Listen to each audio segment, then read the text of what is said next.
Wake up. It's the Sleep Unplugged podcast, episode 118, Apple Watches and Sleep Apnea. Watch it now. Here it comes. Welcome, everyone, to the Sleep Unplugged podcast. My name is Chris Winter. I'm a neurologist, sleep specialist, and your host for this episode of the podcast. If you're new to the Sleep Unplugged family, welcome. If you're a veteran of our little humble podcast, welcome back. We are glad you're here. It's been an exciting week. I stepped out of the country briefly to visit Vienna, and I'm back despite Storm Boris and a threatened Air Canada strike. I had a wonderful time in Vienna. I'm going to tell you a really quick story here. Before I do, social media, Dr. Chris Winter Instagram, Dr. Chris Winter Twitter. We have a YouTube Sleep Unplugged page where we post all of our video content. And yes, the Cataphrenia video has eclipsed 9,000 viewers. It is by far and away the most popular clip. We can't exactly figure out why, because if you look at the 117, actually 118 published episodes of the podcast, the Cataphrenia audio podcast is number 64 in popularity, but it is number one on the YouTube page. So you can check it out on there. And of course, all the music we talk about goes onto the Spotify playlist. So in Vienna, had a wonderful time. My wife works in the museum industry, and so it's always fun and novel for me when I get to sort of tag along and go to lots of cool museums. And I've got to tell you a great story. So one of the museums I went to was often called MUMOK, M-U-M-O-K, Museum Modern Kunststoffig Luftweg Wien. So it's this big gray modern art museum in Museum Quartier. And so walking around looking at this very interesting, disturbing, provocative art, and arrived on one floor where there was a large carpet in the middle of the space, and a man was kind of in a robe messing around with some sort of synthesizer, clearly kind of doing his own thing. Uh, Musical instruments were in places. There were bleachers with clothing hanging on them. It was all very surreal. And so I was kind of walking around trying to make sense of what I was seeing. And a woman walked up to me and said, "Do you want to participate?"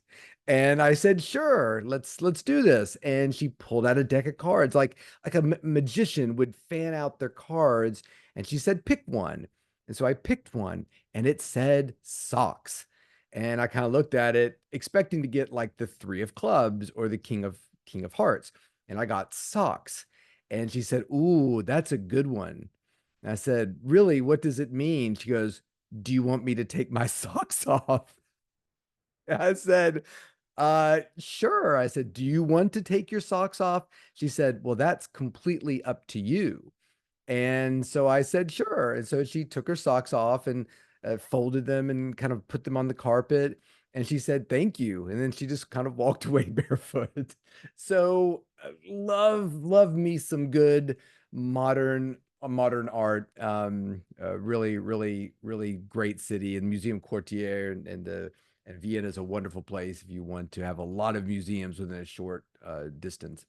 So while I was in Vienna, this whole episode came about because when I was in Vienna, Good Morning America reached out to me and said, "Hey, we want to talk to you about the new Apple Watch and its sleep apnea detection system." So if you saw the Good Morning America, and I posted it on my Instagram, again, Dr. Chris Winter, if you watch the clip, you will notice my feed is a little strange and a little grainy because it was coming to you live from the Hotel Moto in downtown Vienna, which was quite a feat to coordinate, but a lovely room, even though the internet connection wasn't great. So anyway, that was the impetus of this. So I thought, this was a great story. So I talked to the reporter on Good Morning America quite a bit about, the pros and cons of this Apple Watch. And she said, "Great, this is also helpful. We're really looking forward to it." And so if you watch the entire clip, I think Robin Roberts comes on and she's like, "Hey, Apple has a new uh, watch that has sleep apnea detection capabilities." And boom, and they do a little brief blurb about how, prevalent sleep apnea is. And then I come on there and say something which was 20 seconds and kind of throw away. And then it was like the host of, the medical segment of Good Morning America said, and Apple is allowing me, and she's in her pajamas and it's real dramatic. She's getting in bed to try this out. And she goes, good night. And she sleeps with this Apple Watch on her wrist. And they talk a little bit more about the FDA approval. And then they show her waking up and she said, and good news, the watch says, I have nothing to worry about. And then that was the end of the segment. And one thing I have learned doing a lot of media, and one of my mentors, Brad, said, listen, be careful with media because going into it, what they talk about, what you talk about, never seems to be what kind of pops out the other end. And no truer words have ever been said. I think there's a lot to say about this. And so we'll leave the Good Morning segment, Good Morning America segment alone. I appreciate the opportunity being on there. We'll talk a little bit more about it on our little secret sleep clubhouse we call Sleep Unplugged. Before we get going, comments, corrections, criticisms, I'm going to forgo that. I want to mention an interesting article that was in the New York Times dated September 20th. Somebody sent me, and it was called When a Morning Person and a Night Person Fall in Love. It says, despite differing schedules, Kelly Downey and Gregory Harrington, a celebrated violinist, found a way to make things work. And this was by Linda Marks. And I reached out to Linda via Twitter and did not get a response from her at this point because she was not accepting messages. Good for Linda. Just because I thought it'd be interesting to talk about this, and I was going to tell her I was going to mention it on the podcast. One of the things I always do when I lecture about sleep, and I'm getting ready to head up and do a lecture for the FBI next week, is I love to ask the audience when we talk about chronotype, and we've talked about chronotype on this podcast, hey, are you a morning person or a night person? People, determine themselves. They do a Horn-Osberg survey or some morning, evening questionnaire. And they, always ask the follow-up, are you married or are you partnered with somebody who shares your chronotype, or are you all sort of opposites? You're the night owl, she's the morning person. And without fail, the overwhelming majority of people seem to be paired with somebody opposite. So it was really interesting to listen to read this article, when a morning person and a night person fall in love, because I actually think that's the norm. And I always make a joke in the lecture that were it not the norm and two night owls, I'm a super night owl, were I to meet and fall in love with the other mega night owl, I think you destroy each other. My theory is that you sit down to watch some show and you're like, oh my God, that was so crazy. I got to figure out who is going, if they succeed in this plot to kill the king. You want to watch another episode? It's late and we have to work tomorrow. And the partner says, yeah, let's do it. Let's just watch one more episode. And when we're done, if we go right to bed, we'll still have 4 hours to sleep. And you get through that episode and you're like, well, we could watch one more because we only have 2 episodes left. We could just finish the show. And yeah, we'll sacrifice our sleep tonight, but maybe we'll go to bed early tomorrow. Like, I think those two night owls keep pushing each other versus when you're partnered with somebody who is a morning person, you keep each other in check. I make sure my partner doesn't fall asleep at 8 o'clock. My partner tells me, okay, it's midnight, let's go to bed. And we kind of keep each other in check. So anyway, I thought that was kind of an interesting article. Maybe you should reach out and read it. So the quick title, we won't spend too much time on because we're going along, and Kathleen hates that. The title of the podcast, Watch It Now, Here It Comes. I tweaked it a little bit. The line from the song is Watch It Now, Here He Comes. And that's from the Killers song, When You Were Young, which is a fantastic song.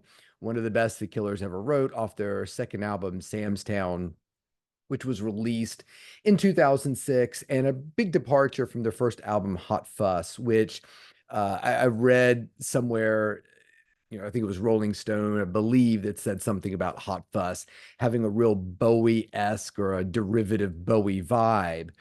And then from Hot Fuss to Sam's Town goes really into this kind of Bruce Springsteen I mean, if you listen to Born to Run and then listen to When You Were Young, there's very similar. There's a lot of similarities in the timing of the song, the way it's sung. So anyway, but it's again, fantastic song. Big fan of the Killers. Big fan of the Anton Corbijn cover. Anton Corbijn was, of course, a photographer. Took a lot of pictures of Depeche Mode. He actually took a very famous picture or two of David Bowie along the way. So we'll put When You Were Young on the Spotify music playlist. So let's get into this. Sleep apnea is a very common sleep disorder. It is the lion's share of what most sleep doctors see. Affects about 25 million people. It's thought it can affect all age groups. Of course, it does affect adults a bit more than kids. Probably somewhere between 50 to 80% of people who have it are actually undiagnosed. And it has massive implications in terms of health. We've talked about sleep apnea quite a bit on this show. So if you want to refresh your memory, episode 5, mild sleep apnea, episode 29, we talked about snoring, which snoring has its own relationship to our health. Yes, it is a common sign of sleep apnea, but you can snore and not have sleep apnea. You can have sleep apnea and really not snore. Episode 42, we talked about severe sleep apnea and some of the treatments of sleep apnea. And episode 110, relatively recently, we were talking about the sleep apnea pill that is still sort of baffling to me in terms of its very minimal efficacy. But it was big, it's kind of big news. Anyway, so on September 16th, there was an announcement that the FDA had approved the Apple Watch's sleep tracking system as something that could help to detect signs of moderate to severe sleep apnea. So I was sent all this Apple data. It was embargoed. I wasn't allowed to talk about it or share it. I was sent it by ABC News. And until the announcement, it was all supposed to be hush hush. But it's now out in the open. You can download it yourself if you look for it. The sleep apnea notifications on Apple Watches. The name of the document from Apple is called Estimating Breathing Disturbances and Sleep Apnea Risk from an Apple Watch. And so what's going on here? So if you had the Apple Watch 9 series or later, or the Apple Watch Ultra, excluding the Apple Watch SE, I do not own an Apple Watch and I have no affiliation with Apple. I don't work for Apple. I don't believe I ever have. So there's no conflict of interest here. And so they're trying to figure out, they've been trying to figure out ways they can use the Apple Watch to determine respiratory patterns. And if they can do that, could you use it to detect sleep apnea? There's a lot of people out there who have it. There's often reluctance of patients to come see doctors like me to get it checked out. A lot of people are not aware of the fact that there is home sleep testing now. So there's still this sort of idea that to get tested for sleep apnea, you've got to go see the doctor and they are going to hook you all up to wires in a sleep lab and it's going to cost you 2 months salary and your insurance is not going to approve it. And, you're going to have wires of running it. So there's a lot of fear about the whole situation. So you can understand why Apple will want to get a little skin in this game. And there are other devices. Samsung has a watch that has sleep apnea tracking features too that will maybe we'll talk about at some point in the future. But the Apple Watch basically is using accelerometer data. So accelerometer is the thing that's actually in your watch that's measuring movements. Accelerometers were sort of the original actigraphy devices. It's what's counting your steps when you watch. And so they were able to look and use this accelerometer feature to look for subtle changes in terms of breathing. And you can see the little accelerometer patterns in this document up against the things that we use in an in-lab sleep study to monitor breathing, namely the little airflow monitor we put underneath somebody's nose, or the abdominal bands that would measure the, when you breathe in, the stretch, when you breathe out, the relaxation of the band kind of is a surrogate for breathing as well, too. So they put all these things together and got a lot of people and tested a lot of people. So I'll read from the document. The design phase of the algorithm development consisted of 3,936 nights of at-home and in-lab polysomnogram recordings from 2,160 participants. Some participants contributed multiple nights of recordings. The performance testing phase included an additional 7,220 nights from 2,542 participants. So a lot of people were included in this data. And so what they're trying to do, and the way the device works, is that when at least 10 sleep recordings, and they don't have to be sequential, so they don't have to be every night. You have one on a Tuesday, one that Friday, one the Sunday. So within a 30-day period, if 10 of those recordings sort of ding the respiratory alarm, then the user is notified that there is a problem. And so they're looking for elevated respiratory changes. So 10 out of 30 nights. So it was interesting when you watch that Good Morning America segment, the woman slept one night. She woke up and said, "Good news, I'm fine." Well, it's interesting because the device is really kind of keeping all of that private until it sees 10 out of the 30 nights as being concerning, and then it lets the user know. So I don't really understand that part of the segment, but maybe she was able to get in there and say, how did this one night look from a sleep apnea perspective? Again, I don't know. I haven't tested this out. I've only looked at the research on it.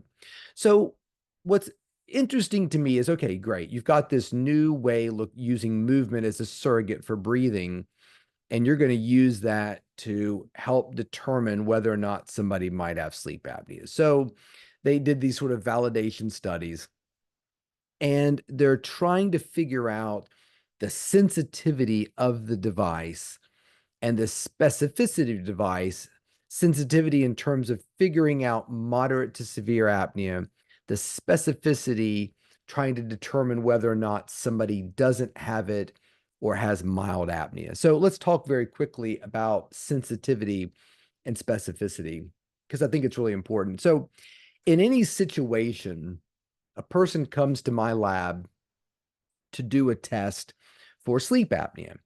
Now, that person either has sleep apnea or they don't have sleep apnea, right?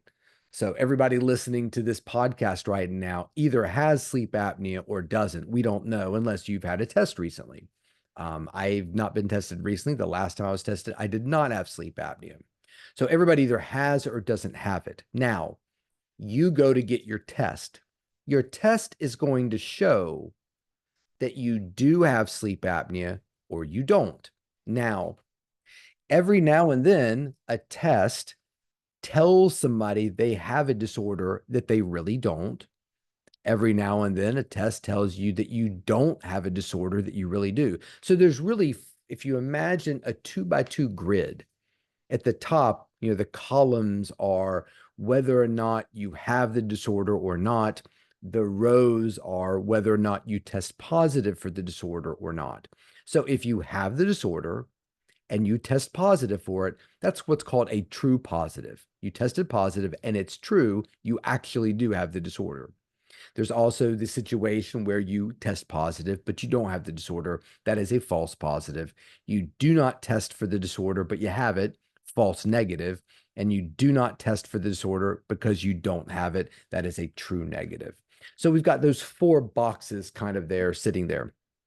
And so what we're trying to figure out is the sensitivity of a test and the specificity. And the best way to figure out sensitivity is how many true positives are you figuring out, are you getting versus your false negatives. So sensitivity is really your ability to make sure that the test says that people who have the disorder actually test positive for it. Now, generally speaking, when a test is really sensitive, it becomes a bit less specific. Okay. So you can imagine with certain tests, we have certain criteria that we want to fill. For example, maybe for a test for sleep apnea, we would want to make sure that anybody who has it is testing positive for it. We don't want to have a lot of people who have the disorder test negative for it. That false negative is not great. Your dad's snoring around and sounds terrible, and you're like, oh God, I think he's got sleep apnea. And he gets the Apple Watch, he wears it for 30 days, and nothing happens. Hey guys, y'all give me a hard time about my snoring and the fact that I stopped breathing, but my Apple Watch says I'm fine. I'm testing negative with the Apple Watch. But in fact, Pop is actually wildly positive for sleep apnea. The test is just missing it. It's a false negative. So ideally, we would like to have a test for sleep apnea, not have a lot of false negatives, and really maximize those positives. Even if we're getting positives that later turn out to be false positives, I want people to be told that they've got the disorder more than they're told they don't have the disorder if we're going to choose a place to err on. So what's really interesting is when Apple was putting together this research, they said, we're going to put our goals here, our hypotheses. And what we want is a sensitivity that is greater than 50%. So let's think about that for a minute. If you had a group of individuals and let's say 100 people, and 50 of them have sleep apnea and 50 of them do not have sleep apnea, and you run them through the test, you're going to want to try to identify all those people who have sleep apnea. You want a high sensitivity. So the way we calculate sensitivity is the true positives, the people who test positive, divided by the sum of the true positives and the false negatives. Okay. So in other words, you've got a population of people who have sleep apnea. 100 people walk in to this experimental situation. They all have sleep apnea. They put on a watch. 50 of them are told that they actually have sleep apnea by the watch. Those are the true positives. 50 of them are told that they don't have it. Those are false negatives because everybody who came into the study had sleep apnea. So what is the sensitivity there? It got 50% correct. The sensitivity is 50%. It's 50 divided by 50 plus 50. So essentially, if we were to design a sleep apnea detection system that was literally a spinner, let's put it this way, a coin. So I've developed the sleep apnea detection quarter.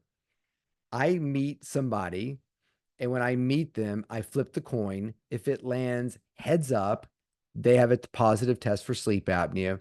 If they land heads down, they have a negative test for sleep apnea. So here's my device.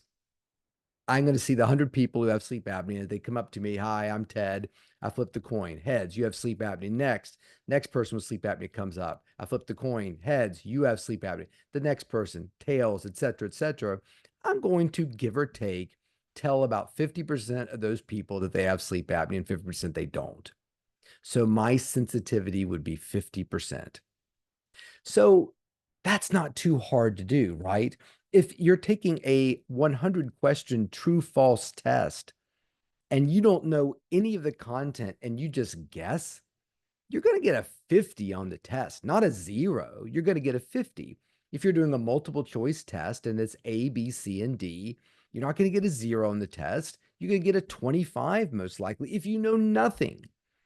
So 50 is an exceptionally low bar. Who cares about 50? And that was the bar here. So you're asking, okay, Chris, the $1,000,000 question. So what was the Apple Watch sensitivity? Drum roll. It was 66.3%. So let's think about that for a minute. That means 100 people walk into the lab. They put this watch on. They all have sleep apnea. So they're all true positives, right? They all have they're all patient positive. And the test is going to tell 100 positive people that 66 of them are positive and about 34 are negative. That's not great. So it's interesting to me that this isn't being talked about. In fact, I looked at all kinds of media. The only media that I could find, I saw one interview with Marshall Runge, who's the executive vice president for medical affairs at University of Michigan, Go Blue, Wolverines Medical Center, who was like, "This isn't great," and he said exactly what I was thinking, which is, I want the sensitivity to be higher. We don't want to tell a third of people wearing this watch that they are okay when in fact they are not. And that was the overall sensitivity. When you're looking at moderate sleep apnea, remember we talked about sleep apnea, 0 to 5 breathing problems, you're fine. 6 to 20, mild, 21 to 35 is generally the moderate category. And that's where I think we've got to find people. I don't really want to wait until somebody has 97 breathing problems per hour before I diagnose them. Man, the horse is out of the barn at that point. I get so frustrated with primary care doctors who send me patients who've got 100 breathing problems per hour because they have had this sleep apnea for a very long time. Now, if you listen to episode 5 of the podcast, the mild sleep apnea, diagnosing somebody when they're at 6 breathing problems per hour can have its own problems as well, too. I think, man, moderate, that 20 to 35, that is a sweet spot for diagnosis because they've got enough sleep apnea that it probably is mattering in terms of their health. And maybe more importantly, they have enough sleep apnea that when they treat it, they're going to feel better and be compliant with the therapy. So, how did the old Apple Watch do sensitivity wise for the moderate group? 43.4%. Ugh. Wah, wah. So 100 people walk in with sleep apnea. You're going to tell 56.6% of those people they're okay. They're not okay. They have moderate sleep apnea. It was the severe sleep apnea that really carried the weight of that 66% because in the severe, the sensitivity was 89.1. Well, yeah, I there are bed partners all over the world that are matching, if not beating, the Apple Watch in terms of sensitivity for severe apnea. They're the people who come with their partners to my visit and say, do not let him leave here until he's got a CPAP, because I can sit there and count at night 30 seconds, 35 seconds before this guy breathes. They know he's got sleep apnea.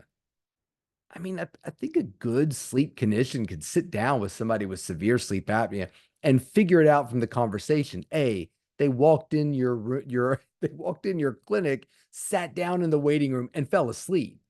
Number two, you can almost hear the apnea sometimes when they speak. I swear to God, you can. I mean, there's just some people, and these are people that by the time they get to that severe category, they're telling you, Chris, I wake up at night and can't breathe. I wake up and have to open up the window and try to get air on my face. Like, I mean, everybody knows they've got it at this point. And so does the Apple Watch, I guess. So here to me, so the other thing that kind of went through my mind was, how does this do against the home sleep study? Like, I was thinking about the world before the home sleep study, where you just had the in-lab sleep study. The dark ages, back when I started practicing, it was all in-lab sleep apnea, in-lab titration, dungeons and drag, it's the olden days, fiefdoms and kingdoms, and things have changed, as you can imagine. So the home sleep study, how's that doing? And so this is the device that, hey, you come to see me and I think you've got sleep apnea and we can do this at home. I'm going to give you this little device. You'll take it home, wear it, bring it back. I'm going to read it and we'll see if you have sleep apnea or not. So these devices typically have a sensitivity somewhere around 93%.